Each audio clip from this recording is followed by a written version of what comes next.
Oui, il y a des signes. C'est-à-dire que si cette épreuve-là t'éloigne de Dieu, d'accord? Si au lieu de te rapprocher de lui, tu vois que ta foi baisse, c'est-à-dire que c'est certainement une punition. À cause d'un péché ou à cause généralement d'un mauvais comportement avec les parents ou avec un manque de reconnaissance. Mais si une épreuve te fait réfléchir à ton destin, te fait euh, rapprocher de Dieu d'une manière ou d'une autre, hein, c'est que cette épreuve-là, Allah veut le bien à travers cette épreuve. Il ne veut pas le mal pour toi. Parce que s'il veut le mal, ben, il va t'éloigner de lui. Et à chaque fois, quand quelque chose qui t'arrive dans la vie et qui te fait rapprocher de lui, ben, c'est que c'est une bonne chose. C'est pas du tout une punition. D'accord? Ça accompagne pour quelqu'un qui a dit je préfère un malheur qui me rapproche dans l'art plutôt qu'un bonheur qui me. Oui. Il y a une parole comme ça qui ressemble à ça. Et c'est exactement ça. Par quoi? Parce que dans le Coran, Allah dit Kalla innal insana la yatgha ar-ra'ahu istaghna.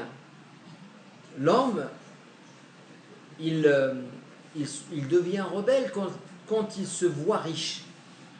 C'est-à-dire qu'il y a beaucoup de personnes qui sont pauvres et la pauvreté, c'est leur bien. Certes, c'est amer, mais c'est le bien. Parce que s'ils deviennent riches, ils deviennent rebelles. Je vous ai raconté l'histoire de ce monsieur, Tha'laba. Il était pauvre. Quand est-ce que je lui raconte cette histoire? Dans le hadith.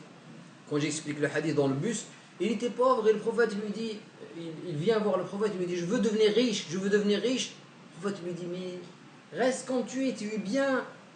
Il venait faire la prière à la mosquée, il était accessible, il était bien, mais il voulait vraiment devenir riche.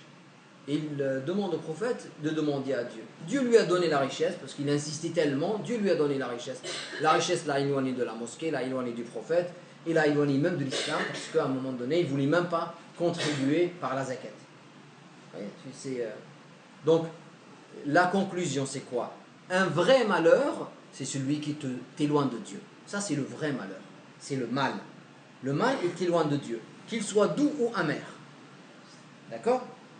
Une maladie qui m'éloigne de Dieu, c'est un mal. La santé qui m'éloigne de Dieu, vous avez des gens que quand ils ont une bonne santé, ben ils vont faire le mal parce que voilà, c'est la santé, ou la jeunesse, si la jeunesse est loin de Dieu, ben c'est on n'a pas réussi l'épreuve de la jeunesse. Donc le malheur, le vrai malheur dans la vie d'un croyant, c'est toute chose qui l'éloigne de Dieu, qui faiblit, qui rend faible sa foi. Et le vrai bonheur, même s'il est amer ou doux, c'est ce qui fait que ça te rapproche de Dieu. Voilà comment on peut conclure